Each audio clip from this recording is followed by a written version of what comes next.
ఒకే ఒక కారణంతో ఏకంగా ఆస్తులను ధ్వంసం చేస్తూ ఉన్నారు, దొంగ కేసులు పెడతా ఉన్నారు. వీళ్ళే కొడతారు, మళ్ళీ వీళ్ళే అటువైపున ఉన్న వారి మీద వాళ్ళు కొట్టారు అని చెప్పి కేసులు పెడతారు. ఇంతటి దారుణంగా ఈరోజు రాష్ట్రంలో పరిపాలన సాగిస్తూ ఉన్నారు. నేను అడుగుతా ఉన్నా, ఇదే గత 5 సంవత్సరాల కాలంలో వైఎస్ఆర్సీపీ పరిపాలనలో ఉండగా, వైఎస్ఆర్సీపీ ప్రభుత్వంలో ఉండగా అప్పుడు జగన్ ఏం చేశాడు? కులం చూడలేదు, మతం చూడలేదు, ప్రాంతం చూడలేదు, చివరికి ఏ పార్టీకి ఓటు వేశారన్నది కూడా చూడకుండా ప్రతి పథకము, ప్రతి మనిషి కూడా అర్హత అన్నది మాత్రమే ప్రామాణికంగా తీసుకుని ప్రతి ఇంటికి డోర్ డెలివరీ చేసిన ప్రభుత్వం వైఎస్ఆర్సీపీ ప్రభుత్వందైతే, జగన్మోహన్ రెడ్డి ప్రభుత్వందైతే ఈరోజు కేవలం తెలుగుదేశం పార్టీకి ఓటు వేయలేదని, కేవలం చంద్రబాబు నాయుడు గారికి ఓటు వేయలేదని, కేవలం ఓటు వేయలేదన్న ఒక్క కారణంతో ఆస్తులు ధ్వంసం చేస్తూ ఉన్నారు, మనుషులను కొడతా ఉన్నారు, కొట్టి మరి కేసులు పెడతా ఉన్నారు.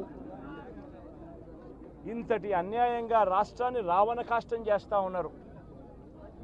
రాజశేఖర రెడ్డి గారి విగ్రహాలను విరగొడతా ఉన్నారు, పగలగొడతా ఉన్నారు.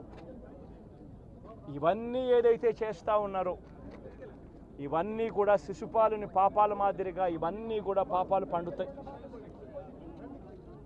ప్రజాస్వామ్యంలో ఏదైనా కూడా ప్రజలకు మంచి చేసి ప్రజల గుండెల్లో స్థానం సంపాదించుకొని ప్రజల దగ్గరికి వెళ్ళి పలాని మంచి చేశాం కాబట్టి మాకు ఓటు వేయండి అని అడిగే పరిస్థితులు ఉండాలి తప్పనిచ్చి ఈ మాదిరిగా దౌర్జన్యాలు చేసి, ఈ మాదిరిగా అన్యాయమైన కేసులు బిగించి, ఈ మాదిరిగా ఆస్తులు ధ్వంసం చేసి, ఈ మాదిరిగా ఫియర్ సైకోసిస్ క్రియేట్ చేస్తూ రాజకీయాలు చేస్తే మాత్రం అది ఏ రోజు కూడా నిలబడే రాజకీయం కాదు. తాత్కాలిక మేలు ఏదైనా జరుగుతుందేమో తప్పనిచ్చి తర్వాత ఓటు వేసేటప్పుడు మాత్రం ప్రజలు ఇవన్నీ కూడా ఖచ్చితంగా గుర్తుపెట్టుకొని లెక్క జమ చేసి చంద్రబాబు నాయుడు గారికి గట్టిగా బుద్ధి చెప్పే పరిస్థితులు రోజులు కూడా తొందరలోనే ఉన్నాయని కూడా ఈ సందర్భంగా చంద్రబాబు నాయుడు గారిలో మార్పు రావాలని సందర్భంగా కూడా తెలియజేస్తా ఉన్నా. నిజంగా ఇదే విషయానికి వస్తే ప్రజలు ఎందుకు నీకు ఓటేశారు చంద్రబాబు నాయుడు గారు అని చెప్పి ఫస్ట్ చంద్రబాబు నాయుడు ఆలోచన చేయాలి. ఒకవైపున వైఎస్ఆర్ కాంగ్రెస్ పార్టీ ప్రజల్లో వ్యతిరేకత వల్ల ఓడిపోలేదు, ప్రజలకు మంచి చేసి ప్రజలకు మంచి చేసి వైఎస్ఆర్ కాంగ్రెస్ పార్టీ ఓడిపోయింది. ఎందుకు ఓడిపోయింది అని అంటే చంద్రబాబు నాయుడు చేసిన మోసపూరిత హామీలకు ప్రజలు కాస్తో కూస్తో కొద్దిగా ఇదే ఆ 10% కాస్త అటువైపున షిఫ్ట్ అయ్యి చంద్రబాబు నాయుడు గారు అధికారంలోకి వచ్చిన పరిస్థితులు. మరి చంద్రబాబు నాయుడు అధికారంలోకి వచ్చిన తర్వాత ఈరోజు రైతులకు ఇస్తానన్న రైతు భరోసా 20,000 రూపాయలు ప్రతి రైతన్నకి ఇస్తానన్నాడు. వ్యవసాయం స్టార్ట్ అయింది, ఖరీఫ్ మొదలైంది, పంటలు వేగంగా వేస్తూ ఉన్నారు రైతన్నలు. ఇంతవరకు రైతు భరోసా 10,000-20,000 రూపాయలు ఇస్తానన్న దానికి అతి గతి లేదు. బడులు మొదలయ్యాయి. అమ్మఒడి కింద జగన్ 15,000 ఇస్తాను అని అంటే కాదు, చంద్రబాబు నాయుడు వస్తే ఎంతమంది పిల్లలు ఉంటే అంతమందికి ఇస్తాడు, ప్రతి ఒక్కరికి 15,000 ఇస్తాడు అని చెప్పారు. రాష్ట్రంలో 1 కోటి మందికి పైగా పిల్లలు బడియీడు పిల్లలు ఉన్నారు. బడులు స్టార్ట్ అయ్యాయి. ఆ ప్రతి తల్లి కూడా అడుగుతూ ఉంది, తల్లికి వందనం అని పేరు పెట్టావు, అమ్మఒడి అనే పథకాన్ని పేరు మార్చావు, మరి ఆ డబ్బులు ఏమైనాయని చెప్పి గవర్నెన్స్ మీద కాస్త ధ్యాస పెట్టి ఆ తల్లులకు ఇచ్చే డబ్బులు ఇచ్చే కార్యక్రమం చూడండి. రైతులకు ఇచ్చే రైతు భరోసా 20,000 ఇస్తామన్నారు, ఇచ్చే కార్యక్రమం చూడండి. ప్రతి అక్క చెల్లెమ్మకు 18 ఏళ్ళు పైబడిన ప్రతి అక్క చెల్లెమ్మకు ప్రతి ఒక్కరికి 1,500 రూపాయలు ఇస్తామని చెప్పారు. అంటే సంవత్సరానికి 18,000 రూపాయలు. రాష్ట్రంలో 4,12,00,000 మంది ఓటర్లు ఉండరని చెప్పి మొన్ననే లెక్కలు తేలాయి. అందులో దాదాపుగా 2,10,00,000 మంది మహిళా ఓటర్లే. అంటే అందరూ 18 సంవత్సరాలు నిండిన మహిళా ఓటర్లే. మరి 2,10,00,000 మంది ఈ మహిళా ఓటర్లందరూ కూడా 18 ఏళ్ళు నిండిన ఈ మహిళా ఓటర్లందరూ కూడా వీళ్ళందరూ కూడా ఈరోజు అడుగుతూ ఉన్నారు, 1,500 రూపాయలు ప్రతి నెల ఇస్తానన్నావు, ఏమైంది ఈ 1,500 రూపాయలు ఇచ్చే కార్యక్రమాలు అని చెప్పి అడుగుతూ ఉన్నారు. వాటి మీద ధ్యాస పెట్టే కార్యక్రమం చంద్రబాబు నాయుడు చేయాలి. ఇవేవి కూడా చేయకుండా కేవలం భయాందోళనలు క్రియేట్ చేయాలి, రాష్ట్రంలో రావణ కాష్టం సృష్టించాలి, దొంగ కేసులు పెట్టాలి, ఇరికించాలి, ఆస్తులను ధ్వంసం చేయాలి. వైఎస్ఆర్సీపీ అభిమానులైనా వైఎస్ఆర్సీపీ కార్యకర్తలైనా వైఎస్ఆర్సీపీకి ఓటు వేసి మ్యాక్సిమం అటువంటి సిచ్యువేషన్స్ ఉన్న వాటన్నిటికీ కూడా ఆ స్టేట్లో ఉన్న హోమ్ మినిస్టర్స్ కానీ చీఫ్ మినిస్టర్స్ కానీ లెటర్లు పెట్టి అక్కడ కూడా వాళ్ళని కంట్రోల్ చేయమని వాళ్ళని కూడా రిక్వెస్ట్ చేయడానికి కూడా మేము ఒక కార్యాచరణ అనేది పెట్టుకున్నాం. యాక్చువల్గా మన వాళ్ళు ఇంచుమించుగా 5,000 హెక్టార్స్లో వర్క్ అవుతుంది, ఇలాంటివి చేస్తున్నారని చెప్పారు. కానీ ఇక్కడ విషయం ఏంటంటే మనం పలానా ఇక్కడ ఇంత సాగు అవుతుంది, ఇక్కడ ఇంత సాగు అవుతుంది స్పెసిఫిక్గా మనం చెప్పలేకపోతున్నాం. కానీ ఇప్పుడు విషయం ఏంటంటే కొన్ని డ్రోన్స్ ద్వారా, కొన్ని శాటిలైట్స్ ద్వారా కూడా వీటిని ఐడెంటిఫై చేసుకొని డిస్ట్రాయ్ చేయడానికి, అట్ ద సేమ్ టైం తిరిగి వాళ్ళని మోటివేట్ చేయడానికి ఇప్పుడు ఎంతవరకు మనం డిస్ట్రాయ్ చేయగలం, ఎంతవరకు మనం దాన్ని అక్కడికి వెళ్ళి ధ్వంసం చేయగలం, మళ్ళీ అదే వాళ్ళు రిపీట్ చేస్తారు.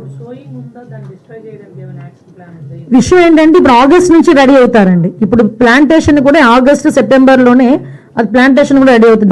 దాని గురించేనే ముందుగానే ప్రివెంట్ చేయాలనే ఉద్దేశంతో సబ్ కమిటీ కూడా బిఫోర్గానే మేము కూర్చోవడం జరిగింది. అక్కడెక్కడ కూడా ప్లాంటేషన్ జరగకుండా చూసుకునే బాధ్యతలు కూడా తీసుకుంటాం మ్యాక్సిమం. అంటే యాక్చువల్గా మీకు ఏమంటానంటేనండి, ఏ పేరు పెట్టండి, ఏం చేయండి, ప్రజల్లో అయితే మార్పు రావాలి. ఆ మార్పు మన నయానో భయానో తీసుకురావాలి. అది మనం బుజ్జగించి తీసుకురావాలా, భయపెట్టి తీసుకురావాలో తెలియదు, కానీ ఏదో రకంగా అదైతే మనం తీసుకురావాలనుకునేటప్పుడు ఫస్ట్ ఫేజ్లో ఏం చేస్తాం, బుజ్జగిస్తాం, అమ్మ చెయ్యొద్దు, ఇలా చెయ్యొద్దు, అలా చెయ్యొద్దు అని. సెకండ్ ఫేజ్ వరకు ఏం చేస్తాం, ఆటోమేటిక్గా పనిష్మెంట్స్ అనేది ఉంటుంది. మన దగ్గర పండిస్తున్నా కానీ ఎక్కువ బయట రాష్ట్రాలకు ఎక్స్పోర్ట్ అవుతుంది మొన్నటి వరకు ఉంది. కానీ ఇప్పుడు లాస్ట్ కొన్ని సంవత్సరాలుగా లోకల్ కన్జంప్షన్ విపరీతంగా పెరిగింది అనేది మేము దీని మీద అంత శ్రద్ధ చూపించడానికి కూడా కారణం ఏంటంటేనండి, 7 years బాయ్ కూడా ఈరోజు గంజాయి తీసుకుంటున్నాడు.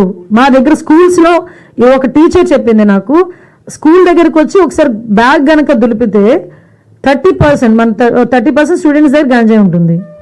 అంటే మనం కించపరచుకోవడం కాదు, ఎక్కడో అక్కడ వాస్తవాలను మనం చెప్పుకుంటేనే బయటకు కూడా తెలుస్తుంది.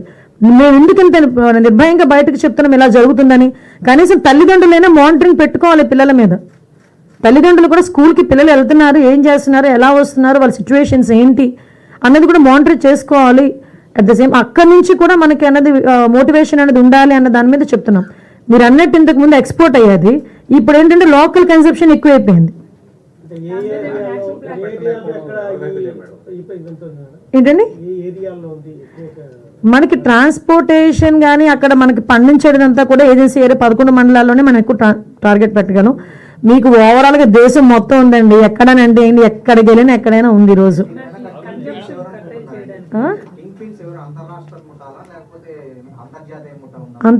అంతకు మించి కూడా ఉండొచ్చు, ఎందుకంటే వాళ్ళు బాగా తెలివి మీరిపోయారు. నేను మొన్న మా డిపార్ట్మెంట్ వాళ్ళకు కూడా అన్నాను, మన ఐపీఎస్ ఆఫీసర్స్, గ్రూప్ 1 ఆఫీసర్లు, డిఎస్పీలు, సిఐలు, ఎస్ఐలు ఎంతో ట్రైన్ అప్ అయి మనం ఇక్కడికి వస్తాం. వాళ్ళు ఏంటంటే ఎంత టెక్నాలజీ ఉపయోగించుకొని వాళ్ళు ఎన్ని తెలివితేటలతో వాళ్ళు పనిచేస్తున్నారు, వాళ్ళకి మించి పని చేయాలనుకున్నాం. మీరు అన్నట్టు అంతర్రాష్ట్రీయ ముఠాలు ఉన్నాయి ఇందులోని, కంపల్సరీ అంతర్రాష్ట్రీయ ముఠాలు, అంతర్జాతీయ ముఠాలు ఉంటాయి. కానీ మేము మాత్రం వాళ్ళ మీద కాన్సన్ట్రేషన్ ఎక్కువగా చేసే పరిస్థితి ఉంది.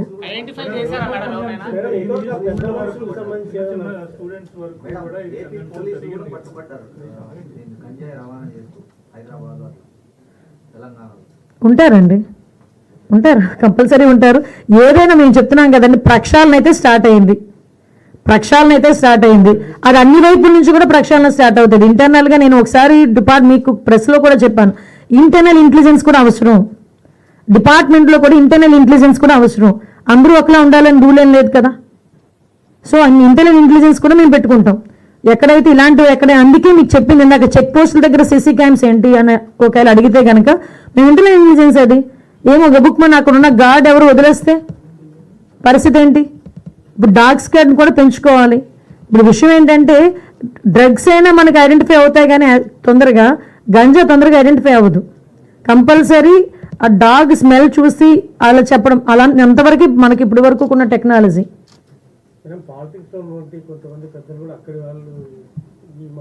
సార్ పాలిటిక్స్లో ఉన్న పెద్దలు ఏ పార్టీ వాళ్ళైనా సరే ఉపేక్షించే పరిస్థితి లేదు. చాలా క్లియర్గా చెప్తున్నాం. ఇందులో ఏ పార్టీ పలానా పార్టీ మా అధికార పార్టీ ప్రతిపక్ష పార్టీ అన్నా కూడా ఇందులో అసలు 80% టాలరేట్ చెయ్యం. ఎలాంటి వాళ్ళ మీద చర్యలు తీసుకోవడానికైనా సిద్ధంగా ఉన్నాం. ఎక్కువగా ఉందమ్మా.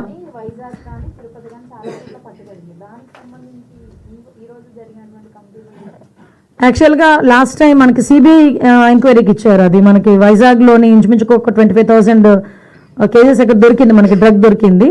దాని మీద కూడా ఇందాక మాకు వచ్చిన డిస్కషన్లో ఆల్రెడీ సిబిఐ దగ్గర ఉంది. అది ఎంతవరకు వచ్చింది ఏంటనేది అయితే మీరు రిపోర్ట్ తెప్పించుకో.